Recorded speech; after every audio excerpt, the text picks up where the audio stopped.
हैदराबाद से उदय गुप्ता का सवाल लेते हैं। उदय जी, पूछिए अपना सवाल। Good evening sir. Good evening. ये मुझे अपने कंपनी से ऑफर आया कि ये लोग जैसे 3% फ्लैट रेट पे मोर्टगेज लोन प्रोवाइड कर रहे हैं। अच्छा, तो क्या ये ले सकते हैं सर लोन? उदय जी, पहले ये बताइए आप कितने का लोन लेना चाहते हैं और कौन सी नॉन बैंकिंग फाइनेंस कंपनी आपको ये फ्लैट रेट दे रही है 3% का? ये जैसे वो लोग जैसे 1 CR का मैक्सिमम लोन दे रहे हैं और ये नॉन बैंकिंग फाइनेंस कंपनी है ये। अच्छा, तो अगर फ्लैट रेट को हम हिंदी में उसको अगर ट्रांसलेशन करें तो फ्लैट रेट जो है लेंडर जब देता है जब उसे शर्म आती है ये बताने के लिए कि मेरी एक्चुअल रेट क्या है। अच्छा, तो जो लेंडर, अगर आप बहुत ज्यादा डेस्परेट नहीं है तो जो लेंडर आज की तारीख में फ्लैट रेट बताना आरबीआई रेगुलेशंस के कंप्लीटली अगेंस्ट में है। आरबीआई का रेगुलेशन है कि आपको एनुअल रेट्स बतानी पड़ेगी, इफेक्टिव रेट्स। उस रेगुलेशंस के अगेंस्ट में है। अगर क्लियरली ये फ्लैट रेट बता रहे हैं तो क्लियरली ये है कि द रेट इतनी ज्यादा है कि उनको बताने में शर्म आ रही है। तो ऐसी कंपनी से ही मेरे ख्याल से डील नहीं करना चाहिए जो फ्लैट रेट में बात करते हैं आज के जमाने में। कोई भी अच्छी कंपनी आज के जमाने में फ्लैट रेट में बात नहीं मतलब अगर वो 3% का रेट बता रहे हैं तो वो कितना एक्चुअल में हो सकता है? कोई मैजिक फॉर्मूला नहीं है। मैं आपको अभी 100 रुपए का लोन है, मैंने उसमें इतने एडवांस इंस्टॉलमेंट्स ले लिए, 99 रुपए आपसे वापस ले लिए, तो वो लोन तो 1 ही रुपए का हुआ। उस पे ब्याज भी अगर 1 रुपया हुआ तो इंटरेस्ट रेट 100% हो गया। Although effective rate is 1, flat rate is 1% because वो कैलकुलेट होता है 100 रुपए पे। तो मैजिक फॉर्मूला अनफॉर्चुनेटली कोई है नहीं जो फ्लैट रेट को इफेक्टिव रेट में कन्वर्ट कर सके। मैजिक फॉर्मूला यही है कि अगर आप डेस्परेट नहीं है तो फ्लैट रेट कोट करने वाली कंपनी से आप लोन मत लीजिए। अगला सवाल हमें ईमेल के जरिए आया है दिल्ली से।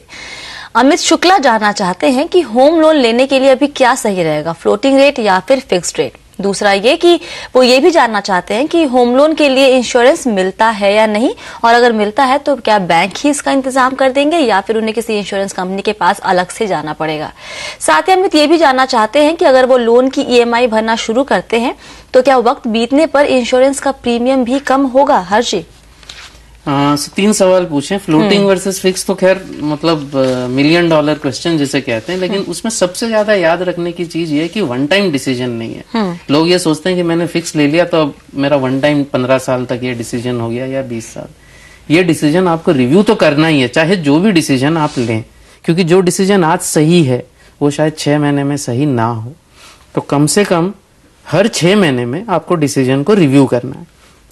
तो जहां अब तक का सवाल है, तो अब फिलहाल में तो ये जो पार्ट फिक्स्ड एंड बाद में फ्लोटिंग का जो कॉन्सेप्ट चला है, जो मेन सभी बैंकें या सभी लेंडर्स ऑफर कर रही हैं, ये I think is very good scheme. So इसमें उनको जो अच्छा लगे वो ये चूज कर सकते हैं। रहा सवाल इंश्योरेंस का, तो सबसे पहले बहुत ही अच्छी बात है कि इन्होंने इंश्योरेंस के बारे में सोचा, बिकॉज सारे कस्टमर्स नहीं सोचते। जब आपकी लायबिलिटी बढ़ती है आपकी इंश्योरेंस रिक्वायरमेंट बढ़ जाती है। हर बैंक का स्कीम नहीं होता है कि वो इंश्योरेंस दें, कई बैंकों की स्कीम होती है। जहां बैंक की स्कीम होती है वो नॉर्मली जो कहते हैं normally one single premium payment करते हैं, वन टाइम पेमेंट, और उसको भी उस पे भी लोन दे देते हैं ताकि आपकी ईएमआई में ही वो कवर हो जाए। अच्छा, तो वो फिक्स्ड अमाउंट रहता है आपका। अगर आप डायरेक्टली भी जाते हैं इंश्योरेंस कंपनी में, और अब बहुत सस्ती टर्म इंश्योरेंस मिल रही है।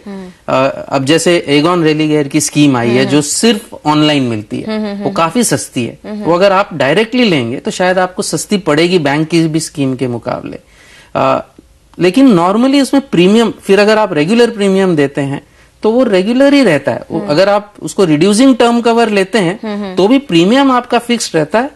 वो उस हिसाब से उसको एडजस्ट करते हैं कि शुरू में ही आपको कम देना पड़ता है। Premium doesn't fall. उसका एक तरीका ये हो सकता है कि अगर 50 लाख है तो आप 20-20 लाख का या 25-25 लाख की 2 पॉलिसी ले लें। एक लेवल पे आने के बाद जब आपको 25 लाख की पॉलिसी नहीं चाहिए, उसको आप उसका प्रीमियम आप न दें, तो फिर आपकी प्रीमियम जो है वो आधी हो जाएगी। तीसरा सवाल था इनका। एक और भी सवाल उन्होंने पूछा था इनफैक्ट हमसे कि क्या प्री क्लोजर अमाउंट ये नेगोशिएट कर सकते हैं बैंक के साथ? सो नॉर्मली थोड़ा नेगोशिएट, बड़ा लोन होता है तो बैंक्स नेगोशिएट करती हैं। अगर आपका 60 लाख 70 लाख 1 करोड़ से ज्यादा का लोन अमाउंट है तो ऐसा नहीं है कि बिल्कुल नेगोशिएबल नहीं है। 1 करोड़ से ऊपर होते हैं तो प्राइवेट बैंकें तो नेगोशिएट करती हैं प्री क्लोजर चार्जेस पे, जो वो डॉक्यूमेंट में भी मेंशन कर सकती हैं। अच्छा। लेकिन पब्लिक सेक्टर बैंक्स में मेरे ख्याल से प्री क्लोजर चार्जेस पे नेगोशिएशन नहीं होता। तो बड़ी अमाउंट होता है तो ही नेगोशिएशन हो सकता है, वरना नॉर्मली इतनी जल्दी से नेगोशिएशन नहीं हो सकता। लेकिन एक प्रिंसिपल है, एवरीथिंग इज नेगोशिएबल। ओके। सो ऐसा कुछ भी नहीं है कि पत्थर की लकीर है और लिखा हुआ है वही होगा। तो आप यही सलाह देंगे कभी भी लोन लेने के पहले 4-5 बैंकों में घूम कर आ जाओ? बिल्कुल, या अपना पैसा पे आ जाइए, देख लीजिए सब एक जगह। ऑलराइट। नॉर्मली कितना फर्क पड़े अगर नेगोशिएट करते हैं तो कितना प्री क्लोजर अमाउंट का जो होता है वो कितना हम कम कर सकते हैं परसेंटेज टर्म्स? सो नॉर्मली अब आजकल जो प्री क्लोजर का ट्रेंड है उसमें चार्ज ही नहीं करते अगर आप अपने सोर्सेज से रीपेमेंट कर रहे हैं। ऑलमोस्ट ऑल लीडिंग बैंक्स जो हैं आज की तारीख में, अगर आप अपने जेब से प्रीपेमेंट कर रहे हैं, दूसरी जगह शिफ्ट करके नहीं कर रहे हैं, अच्छा, तो most of them don't charge. तो एक्चुअली नेगोशिएशन का बहुत ज्यादा स्कोप नहीं है कि चार्ज ही नहीं कर रहे। ऑलराइट। और आज योर मनी में इतना ही। बहुत बहुत शुक्रिया हर्ष जी आज हमारे दर्शकों के सवालों के जवाब देने के लिए।